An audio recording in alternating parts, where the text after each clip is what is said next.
तो अब हम एक्चुअल चलते हैं, जो हमने 2 चीज़ें छोड़ दी थी। जॉब डिस्क्रिप्शन और जॉब स्पेसिफ़िकेशन मैंने बोला था डिटेल में पढ़ेंगे। तो हम जॉब एनालिसिस पढ़ेंगे, उसका थोड़ा डिटेल, देन हम दोनों जॉब डिस्क्रिप्शन और जॉब स्पेसिफ़िकेशन उस पे आते हैं। राइट, जॉब एनालिसिस का मतलब क्या है? एक जॉब से रिलेटेड जितनी भी इन्फॉर्मेशन या डेटा आपके पास हो सकता है, वो जॉब एनालिसिस में ही आएगा। So, systematic collection and compilation of data about each job in the organization to redesign each job in such a manner so as to distinguish it from the other job. अब यहाँ पे एक चीज़ जो आती है job analysis में, आप इस तरीके से उसकी इंफॉर्मेशन लिखो कि पता लग जाए, क्लैरिटी मिल जाए कि ये वाली जॉब दूसरी जॉब से फ़र्क क्यों रखती है या डिफरेंट क्यों, right? So job analysis means a systematic collection of data of each job so that you can differentiate from one job from the another, right? So this is all about job analysis. इसके अब basically जो हमें पढ़ना है कि क्या क्या चीज़ें पता लगेंगी जॉब एनालिसिस करके। एक तो जॉब आइडेंटिफिकेशन, जैसे हर जॉब का एक टाइटल होता है, जैसे let's say one we have product manager, right? So this is the job title, product management, right? Then उसका एक कोड नंबर हो सकता है। देन कैरेक्टरिस्टिक्स क्या होंगे उस जॉब में, फीचर्स उस जॉब के, फिर उसका लोकेशन, फिजिकल सेटिंग, सुपरविजन कौन होगा, उसके हैज़ार्ड्स, डिस्कम्फर्ट क्या हैं, ये सब। Then what the typical worker does, उसका रूटीन क्या रहने वाला है काम करने वाले का, उसमें मटेरियल और इक्विपमेंट्स क्या क्या चाहिए होंगे, how you have to do that job, उसके पर्सनल एट्रीब्यूट्स क्या होने चाहिए, जैसे फिजिकली मेंटली क्या डिमांड, स्ट्रेंथ्स डिमांड करता है, कौन सी स्किल्स वो डिमांड करता है, ये सब चीज़ें। देन जॉब रिलेशनशिप्स कैसे होंगे, बाकियों से कैसे रिलेटेड होगा, कोऑर्डिनेशन वगैरह कैसे होगा, लीडरशिप कौन देगा, डायरेक्टिंग, मोटिवेशन, ये सब कम्युनिकेशन किससे हो रहे हैं, हायरार्की क्या है, ये सब जॉब रिलेशंस में आ जाएगा। So this all these details will be coming under job analysis of a job. अब ये जो दो मैंने चीज़ बताई थी आपको, डिस्क्रिप्शन और स्पेसिफिकेशन, नॉर्मल बेसिक मतलब तो बता ही दिया था। हम चलते हैं आगे, ठीक है? तो कुछ टर्मिनोलॉजी है, ठीक है, ये सब हम पढ़ते हैं एक बार। टास्क क्या होता है? देखो, टास्क होता है एक जॉब को करने के लिए एक particular specific activity that you do to carry out a particular job, right? मतलब शुरू से एंड तक ये करोगे तो एक टास्क खत्म हो गया, ऐसा। So it's a distinct activity that you with an identifiable beginning and end. For example, typing a letter is a task performed by computer operator. So task क्या है? टाइपिंग अ लेटर, ठीक है, separate activity है, ठीक है। Then we have job. Job का मतलब है ग्रुप ऑफ दोज एक्टिविटीज़ जिसकी हमने अभी बात की, group of those task, duties, activities, it will make a job, ठीक है। For example, two computer programmers performing the similar set of activities and duties will be said to be holding the same kind of job. Job का मतलब सारी activities मिलके जो group होती है। Position, position यानी कि एक पर्टिकुलर इंडिविजुअल को जो आपने सेट ऑफ काम दिए हैं वो उसको होल्ड कर रहा है, तो वो एक सर्टेन पोजीशन पे है इन दी हायरार्की ऑफ योर ऑर्गेनाइजेशन। सो एक ऑर्गेनाइजेशन में बेसिकली जितने भी लोग काम कर रहे हैं वो सब किसी ना किसी पोजीशन पे हैं। सो जॉब फैमिली यानी कि अलग अलग जॉब्स को ग्रुप कर दो अगर, जिनको एक ही टाइप की स्किल्स चाहिए, दैट इज़ जॉब फैमिली। हो सकता है एक ही स्किल में दो तीन तरह की जॉब्स हो, ठीक है। जैसे एक स्किल है कंप्यूटर की, कंप्यूटर चलाना आता है, तो उसमें दो चीज दो तीन टाइप के, एक कंप्यूटर ऑपरेटर है, एक अकाउंटिंग अगर कंप्यूटर कर रहा है तो वो वाली कंप्यूटर। सो जॉब्स का ग्रुप जिसमें सेम स्किल चाहिए, that you will call job family. Then job description और जॉब स्पेसिफिकेशन, ये अभी हम आते हैं इन पे। पहले आते हैं जॉब डिस्क्रिप्शन पे। देखो, आपको और बाकी चीज़ तो मैंने बता दी हैं, जस्ट इसके कंटेंट्स को अच्छे से पढ़ लो। कि कोई पूछे कि जेडी के क्या कंटेंट्स हैं, जेएस के क्या कंटेंट्स हैं, तो वो आपको लिस्ट करने आने चाहिए। जैसे जेडी का मतलब job description, requirements of a job, job से रिलेटेड डिटेल्स, कैसे उसका जॉब का टाइटल, उसकी लोकेशन, जॉब की एक तरह से समरी, देन क्या क्या ड्यूटीज़ करनी है, क्या मशीन टूल्स वगैरह चाहिए, आपका बाकी से क्या रिलेशन रहेगा, आपका वर्किंग एनवायरनमेंट क्या है, रिपोर्ट किसको करना है, ये सब चीज़ें आपकी जॉब डिस्क्रिप्शन में आती। Then we have job specification. Job specification में क्या क्या होएगा, देखो, education, qualification, skill, training, previous experience, ठीक है। बाकी वो नॉर्मल बेसिक चीज़ें तो होंगी, बट ये एक्स्ट्रा चीज़ें। इसमें आपको एक चीज़ याद रखना होगा, जब हम जॉब स्पेसिफिकेशन की बात करते हैं ना, तो हम एट्रीब्यूट्स की बात करते हैं कि जो बंदा उस जॉब पे बैठेगा उसके पास क्या क्या स्किल्स वगैरह होनी चाहिए। तो वो एट्रीब्यूट्स एक तो होते हैं एसेंशियल एट्रीब्यूट्स। एसेंशियल एट्रीब्यूट्स कैसे? जो एट्रीब्यूट्स चाहिए ही चाहिए हैं जॉब को करने के लिए।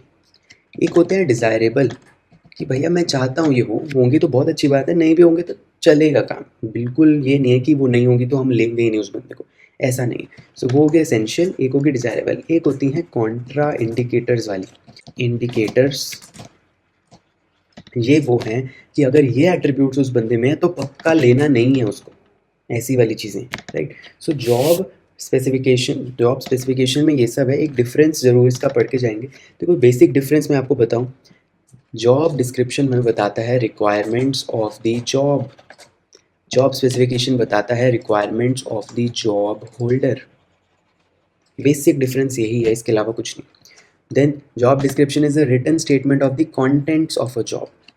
Contents of a job is the key term. It is a written statement of the qualities that are required to perform that job. Then the purpose is to identify, define and describe job. And यहाँ पे job holder को करने के लिए. So it is basically job holder का recruitment selection training. Right? So job holder की हम बात करते हैं. देन कंटेंट्स तो मैंने सबके बता ही दिया अभी। सीक्वेंस क्या होता है, पहले जेडी बनता है फिर जेएस बनता है। पहले जॉब की रिक्वायरमेंट्स बताओगे फिर जॉब होल्डर की रिक्वायरमेंट्स बताओगे, right. This is all about the difference. Then job analysis के बेनिफिट्स क्या हैं, एक तो जॉब डिस्क्रिप्शन, जॉब स्पेसिफिकेशन, क्या बेनिफिट्स लिखोगे। तो सबसे पहले सबसे बेसिक तो आप पूरा करके आ रहे हो एचआर प्लानिंग, तो उसमें हेल्प हुआ। रिक्रूटमेंट और सिलेक्शन में ऑब्वियसली आपको पता है कि किस टाइप की जॉब है, किस टाइप के जॉब होल्डर में चीज़ें चाहिए, आप वैसे ही बंदे रिक्रूट करोगे, वैसे ही सिलेक्ट करोगे। सिलेक्शन के टाइम वो ध्यान रखो, तो that is why. Then placement, जब आपको एक्चुअल उस पोजीशन पे लाना है तो आप right person at right place रखोगे। मतलब जिसके पास जो स्किल है उसी पोजीशन पे उसे रखा जाएगा जहाँ पे वही स्किल्स उसकी उभर के आएंगे। ट्रेनिंग एंड डेवलपमेंट उसी हिसाब से दोगे कि आपको अगर स्किल्स पता है तो आप उसी के हिसाब से जो स्किल चाहिए होगी, रिक्वायर्ड होगी, जो भी कमी होगी वो आप उसी हिसाब से उसे ट्रेनिंग दोगे। जॉब इवैल्यूएशन, आपको एक पोजीशन की जॉब की डिस्क्रिप्शन पता होनी ज़रूरी है, तभी तो आप उसका इवैल्यूएट करोगे कि वो जॉब उसने सही से करी है कि नहीं। जॉब होल्डर की रिक्वायरमेंट्स पता होंगी तभी तो करोगे कि आप एनालाइज कि हाँ तेरे पास भी वो हैं कि नहीं है। जॉब इवैल्यूएशन यही सब है। परफॉर्मेंस अप्रेजल, जो बंदे ने काम किया उसका इवैल्यूएशन, अप्रेजल मतलब इवैल्यूएशन। तो जॉब इवैल्यूएशन हो चाहे परफॉर्मेंस इवैल्यूएशन हो, दोनों जो जेडी और जेएस में से होगा। एम्प्लॉयमेंट काउंसलिंग, आप काउंसलिंग तभी कर पाओगे एम्प्लॉय की जब आपको पता है कि उस एम्प्लॉय को किस पोजीशन पे रखा गया और क्यों रखा गया था। तो अब then you will be better in position में to tell that person that okay you were hired for so and so reason and now you are not doing so and so work which is required as per your JD, that is why you have to do so and so. Everything will be related to यही दोनों चीज़। Job का analysis करोगे जब। Job design, आप कोई भी नई job बना रहे हो, वो डिज़ाइन करते हुए आप ध्यान रखोगे कि मेरे को इसकी जॉब डिस्क्रिप्शन क्या बनानी है, मुझे इसका जॉब स्पेसिफिकेशन क्या बनानी है, राइट। देन ऑर्गेनाइजेशनल का पूरा, ऑब्वियसली जॉब सारी डिज़ाइन होगी तभी ऑर्गेनाइजेशनल उसी हिसाब से डिज़ाइन होता है। सेफ्टी एंड हेल्थ में ऑब्वियसली ये हैज़ार्ड्स क्या क्या हैं, पोटेंशियल सेफ्टी के मेजर्स कहाँ लेने चाहिए, वो आपको जॉब डिस्क्रिप्शन में ही पता चलते हैं, राइट। एंड जॉब स्पेसिफिकेशन में उस होल्डर पे वो स्किल्स होनी चाहिए कि वो उन हैज़ार्ड्स से डील कर पाए। अगर वो उससे नहीं कर पाएगा तो फिर there is no point, right. जैसे कि आप मान लो देयर इज़ अ पर्सन जो let's say physically differently abled है, so you will not keep that person in a job which has hazards जहाँ पे उसे भागना पड़ सकता है इमरजेंसी में, so and so, just hypothetical example, right। So all these will be related, safety and health, JD and JS, right। so ये हो गया टॉपिक। जो हमारे पास आता है वो है प्रोसेस ऑफ जॉब एनालिसिस। ये थोड़ा समझना इसको। हमने जॉब एनालिसिस पता किया कि क्या होता है, ठीक है। अब उसका थोड़ा सा प्रोसेस जान लेते हैं कि व्हाट एग्जैक्टली गोज़, क्या क्या करना पड़ता है बिफोर हमारे पास फाइनली जेडी और जेएस बनता है। उससे पहले भी कुछ प्रोसेस स्टेप्स करने होते हैं, तो वो देखते हैं क्या क्या है। देखो सबसे पहला होता है आपका एक ऑर्गेनाइजेशनल एनालिसिस होना। ऑर्गेनाइजेशनल एनालिसिस, इसमें क्या होता है, ऊपर ऊपर से बता रहा हूँ एक बार, फिर डिटेल में करते हैं। ऑर्गेनाइजेशनल एनालिसिस में पूरी ऑर्गेनाइजेशन को उठाते हैं और फिर देखते हैं एज अ होल कि कितनी सारी जॉब्स हैं और वो जॉब्स आपस में कैसे रिलेटेड है, इंटर रिलेटेडनेस पता करते हैं। जब ऑर्गेनाइजेशनल एनालिसिस हो जाएगा तब हम जाके करेंगे ऑब्टेन इन्फो अबाउट जॉब्स। अब हमने एक पर्टिकुलर जॉब की फैमिली को उठाना है और फिर उसका एनालिसिस करना है। एनालिसिस से पहले हमें उसके लिए क्या चाहिए होगी, इंफॉर्मेशन चाहिए होगी।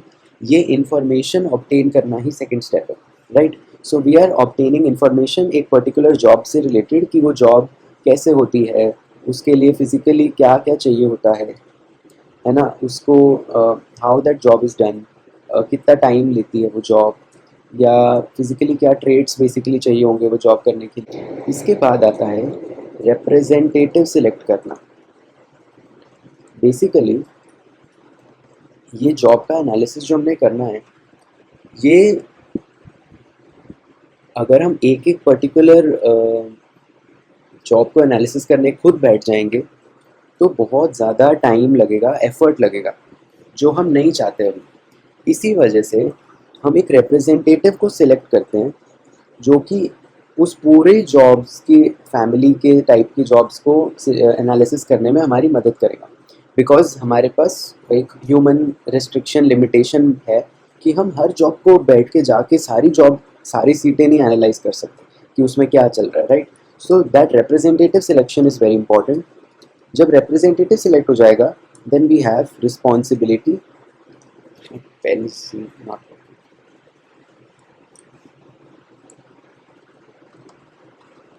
responsibility for collecting information। मतलब अभी जो ये रिप्रेजेंटेटिव हमने सिलेक्ट किए हैं, इनको अब जिम्मेदारी सौंपनी है कि जाओ अब इस इंफॉर्मेशन को आप कलेक्ट करो जाके, ठीक है। उसके बाद होता है कलेक्शन ऑफ डेटा, मतलब एक्चुअल में डेटा कलेक्ट करेंगे। ऑल्सो एक चीज़ ध्यान रखो, ये रिस्पॉन्सिबिलिटी आप इंटरनल सुपरवाइजर्स वगैरह से भी ले सकते हो, या आप कोई एक्सटर्नल एजेंसी भी हायर कर सकते हो। एक्सटर्नल किसी को बुलाओगे उसके पास स्पेशलाइजेशन होगी लेकिन वो इन्फॉर्मेशन लीक कर सकता है। इंटरनल वाला इन्फॉर्मेशन लीक नहीं करेगा बट वो इतना स्पेशलाइज्ड नहीं होगा कलेक्ट करने में इन्फॉर्मेशन, ठीक है। तो दोनों के प्लस और माइनस है, ठीक है। देन कलेक्शन ऑफ डेटा आ गया एंड देन उसके बाद JD and then JS, job description job specification, वो आपका बन जाता है, राइट। तो अब इसको थोड़ा सा डिटेल में सारी चीज़ें देखते हैं तो हमें बहुत अच्छे से क्लियर हो जाएगा। देखो पहला ऑर्गेनाइजेशनल एनालिसिस, जैसे मैंने बताया यहाँ पे लिंकेज बिटवीन जॉब्स, वही है इंटर रिलेशन। इंटर रिलेशन को हमने स्टडी करना है बिटवीन द जॉब्स, कि हम पूरी ऑर्गेनाइजेशन उठाएंगे उसमें कितनी जॉब्स हैं वो सारी देखेंगे एंड देन उनका इंटर रिलेटेडनेस चेक करेंगे, relation of the job with other jobs, ठीक है।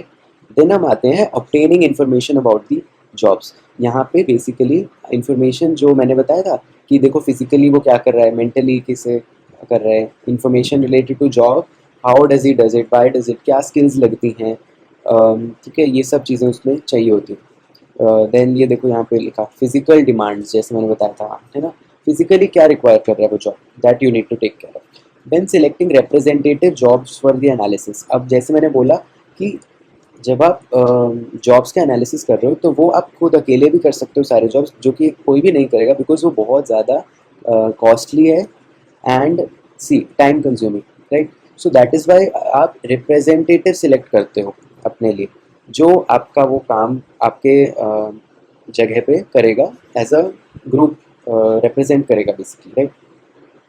Then responsibility for collecting that information. अब देखो एक्चुअल इन्फॉर्मेशन कलेक्ट करने की रिस्पॉन्सिबिलिटी किसको देनी है, ये बहुत ज़रूरी है।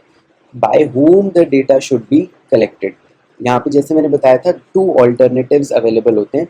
2 ऑल्टरनेटिव्स क्या थे वो, इफ़ यू रिमेंबर, एक तो मैंने बोला था कि या तो ट्रेंड हेल्प आ जाएगी आपके ऑर्गेनाइजेशन में, यानी कि एक्सटर्नल, आउटसाइड है ना, एक्सटर्नल, आउटसाइड माने एक्सटर्नल आ जाएगा, और मेंबर्स ऑन स्टाफ, कि आपका खुद के जो ऑर्गेनाइजेशन में है इंटरनल, इसको आप क्या बोलेंगे, दिस विल बी इंटरनल। तो इंटरनल और एक्सटर्नल दोनों तरीके मैंने बताया आपको, दोनों को यूज़ कर सकते हैं। एंड जैसे मैंने बताया था दोनों के एडवांटेज और डिसएडवांटेज है। एडवांटेज इसका क्या था, ट्रेन हेल्प आउटसाइड से बुलाओगे तो इसका प्लस तो ये है कि भैया ये बहुत स्पेशलिस्ट होगा, लेकिन माइनस ये है कि इन्फॉर्मेशन लीक कर सकता है, ठीक है। सिमिलरली जो आउटसाइड है उसका प्लस ये है कि वो इन्फॉर्मेशन लीक नहीं करेगा, नेगेटिव ये है कि उसके पास स्पेशलाइजेशन नहीं होगी, ठीक है। देन जैसे सी यहाँ पे लिखा भी है, the latter choices reverses the advantages and disadvantage, दोनों के बिल्कुल ऑपोजिट है वो, ठीक है। जनरली कॉम्बिनेशन को सिलेक्ट करते हैं, ठीक है, इसका कुछ नहीं करना हमने। देन आता है कलेक्शन ऑफ डेटा, कि अब आप एक्चुअल डेटा जब कलेक्ट कर रहे हो तो उसमें जो भी डिटेल्स आपको चाहिए, characteristics of the job, qualification, qualities, behaviour required to do the job, that all that is collected. अब यहाँ पे भी एक चीज़ आती है कि ये कलेक्शन आप किससे करोगे। देखो, या तो आप सुपरवाइजर्स, मैंने बताया था आपको कि या तो उठा लो आप सुपरवाइजर्स को, या आप एक्चुअल एम्प्लॉयज़ को भी उठा सकते हो, दोनों से डेटा कलेक्ट हो जाएगा, है ना। Then we have developing job description and preparing job specification, ये दोनों मैं आपको एक्सप्लेन पहले कर चुका हूँ। अब आ जाओ टेक्निक्स ऑफ डेटा कलेक्शन। अब देखो, यहाँ पे टेक्निक्स भी अलग अलग तरीके की हो सकती हैं कि भैया मुझे डेटा कलेक्शन करना है। पहले तो मैंने बताया कि डेटा कलेक्शन होता किन किन के थ्रू है, या तो आप करता कौन है, वो इंटरनल या एक्सटर्नल, और करवाता मतलब किससे डेटा कलेक्ट करना है, वो भी दो हैं, या तो सुपरवाइजर्स से या एक्चुअल एम्प्लॉयज़ से, ठीक है। बट दोनों हैं बेसिकली क्या, जॉब होल्डर्स ही, है ना, कि जिसने भी वो जॉब से रिलेटेड वो बंदा है, and that person holds that particular job, ठीक है। अब यहाँ पे तरीके क्या क्या हो सकते हैं वो देखते हैं। एक तो होता है क्वेश्चनर, कि बेसिकली आप एक सेट ऑफ क्वेश्चंस बनाते हो, तीन चार, बहुत अच्छे से, एंड देन वही क्वेश्चंस आप सबसे जाके पूछते हो, एंड उससे डेटा कलेक्ट हो जाता है, ठीक है। एक होता है रिटन नैरेटिव्स, ये मैं बताऊंगा एक्चुअल में क्या है ये। एक होता है लॉग बुक रिकॉर्ड्स, ये भी रिटन नैरेटिव से मिलता जुलता होता है, ठीक है। और एक होता है आपका इंटरव्यू, ठीक है, इंटरव्यूज, ठीक है। और एक होता है ऑब्जर्वेशंस। इंटरव्यूज तो आपको पता ही है, एक बंदा आता है वो किसी से प्रॉपर क्वेश्चंस पूछेगा और सामने वाला जवाब देगा, you talk to that job holder basically. And observations में क्या होगा, कुछ जैसे मैंने बताया यहाँ पे भी आउटसाइड या एक्सटर्नल या इंटरनल कोई भी हो सकता है, जो कि बस बिठा दिया जाएगा सामने, और वो बस देखेगा कि जॉब्स कैसे हो रही है, और फिर अपना वो डेटा कलेक्ट कर लेगा जो भी उसे चाहिए, ठीक है। तो ये 5 तरीके हैं, क्वेश्चनर्स, एक minute, questionnaires, written narrative, log book records, interviews, observations, ठीक है। एक एक करके इनको आप डिटेल में पढ़ते हैं। देखो, questioners, it is very widely used, बहुत कॉमन है मेथड, ठीक है। कुछ भी नहीं करना आपने, जो भी क्वेश्चंस है ना related to nature of duty, task, responsibility, उससे रिलेटेड आप क्वेश्चंस डेवलप कर लेते हो, वो क्वेश्चन फिर आप जाके सबसे पूछोगे और वो आपको जवाब देंगे, ठीक है। इसमें और कुछ भी नहीं है। और वो क्वेश्चन जो जो होंगे वो यहाँ पे जैसे दे रखा है, nomenclature of job, description of duty, क्या मशीन यूज़ कर रहे हो, सुपरवाइजर कैसे हो रहा है, कॉन्टैक्ट किससे कर रहे हो, वर्किंग कंडीशंस कैसी हैं, या कोई भी बेसिकली एडिशनल इन्फॉर्मेशन। अब यहाँ पे एक चीज़ याद रखना, जो मेन सबसे पॉइंट यहाँ पे आपको लिखना है, क्वेश्चनर्स की जब भी बात होती है तो आप जिससे क्वेश्चन पूछ रहे हो, एक तो दो चीज़ें इंपॉर्टेंट है, एक तो जो मैं बता रहा हूँ वो, एक और है quality of the questions. Quality of questions, कि क्वेश्चंस बहुत अच्छे से होने चाहिए, बेकार क्वेश्चन पूछोगे तो मतलब ही नहीं है उसका, राइट। एक और चीज़ होती है यहाँ पे, respondents.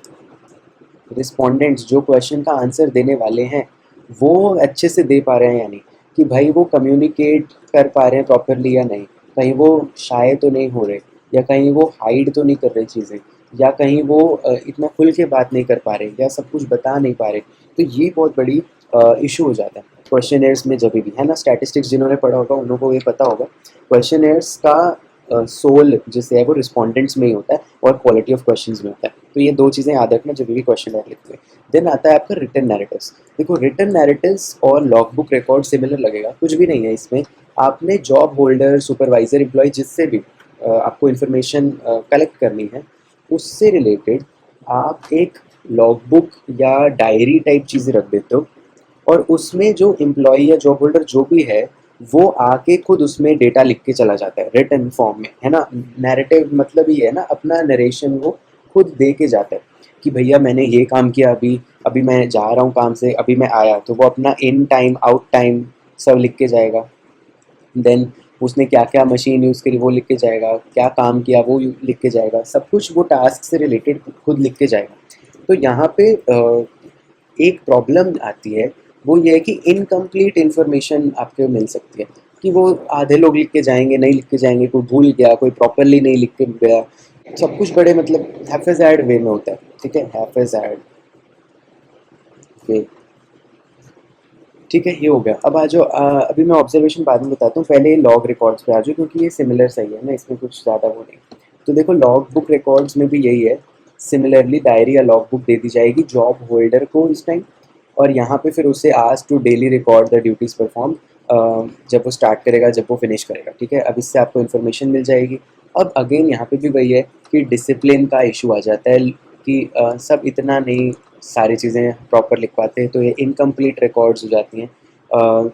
This is the limitation. इस दोनों में कुछ ज़्यादा फ़र्क नहीं है, इट्स जस्ट कि रिटन नैरेटिव्स जो हैं वो जॉब होल्डर सुपरवाइजर्स दोनों कर सकते हैं, लॉग बुक रिकॉर्ड्स यूजुअली सिर्फ जॉब होल्डर ही करता है, right. This is the only वो आप बोल सकते हो। Then we have basically theoretical difference ही और कुछ नहीं, प्रैक्टिकल पर्पस के लिए सेम ही चीज़ है। तो देन आ जाओ आप ऑब्जर्वेशन पे। ऑब्जर्वेशन में कुछ भी नहीं है, जैसे मैंने बोला ना, बाहर से भी हेल्प आ सकती है। तो उस बेसिकली पर्टिकुलर बंदे को बुलाया जाता है, जॉब एनालिस्ट बोलेंगे आप उसको। वो बस बाहर बैठेगा और अंदर जो जॉब हो रही होगी उसे सिर्फ ऑब्जर्व करेगा, और ऑब्जर्वेशन से उसे जो जो चीज़ें इंफॉर्मेशन पता चलती जाएंगी वो उससे लिखता जाएगा, राइट। सो यहाँ पे watches and observes the individual performing the job and then takes notes to describe जो भी उसने किया। इसकी भी कुछ लिमिटेशंस हैं। यहाँ पे एक एग्जांपल दिया जाएगा आपको फार्मास्यूटिकल सेल्स पर्सन का। मान लो वो बहुत जगह जाके काम करता है, कहीं सप्लाई कर रहा है, कहीं जाके इधर कर रहा है, बहुत सप्लाई चेन अगर बहुत इधर उधर फैली हुई है, तब ये काम नहीं आएगी ऑब्जर्वेशन। आप उसको उसके पीछे थोड़े भेजोगे कि हाँ सबको एनालाइज करना है, तेरे को ऑब्जर्व करना है, तो उसके पीछे जा, वो मतलब उसको क्या बोलते हैं, जाके उस पर नज़र रख, या उसकी पीछा करने को क्या बोलते हैं, उसका पीछा कर बेसिकली जो भी। सो दैट इज़ वन लिमिटेशन इस ऑब्जर्वेशन वाले की, ठीक है। लास्ट पे आ जाते हैं इंटरव्यूज़। इसके साथ आपका ये वाला एक वो भी ख़त्म होता है टॉपिक। इंटरव्यूइंग जैसे कि नाम से, ये तो बहुत इसमें कुछ बताने की ज़रूरत नहीं है, काफ़ी इसको बोलते हैं स्ट्रक्चर्ड वे, फॉर्मल वे, कुछ भी बोल लो, है ना, organised way of asking question and collecting information. Very simple. यहाँ पे एम्प्लॉई का भी इंटरव्यू हो सकता है, देखो एम्प्लॉई का भी हो सकता है, सुपरवाइज़र का भी हो सकता है। मेरी राइटिंग पता नहीं क्यों ख़राब आ रही है आज।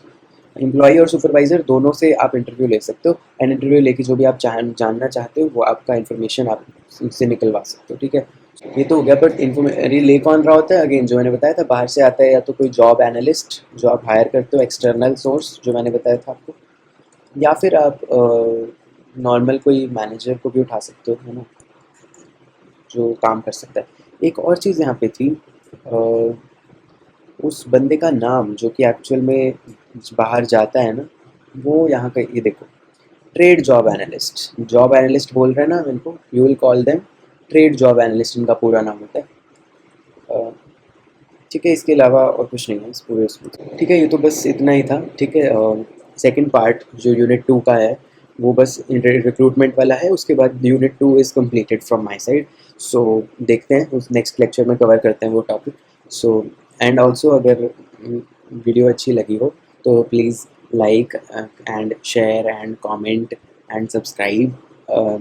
10 15 20 जितने भी कमेंट्स करने हैं कर दो, तुम्हारा कुछ नहीं जाएगा। ठीक है, मिलते हैं नेक्स्ट लेक्चर में, तब तक के लिए बाय।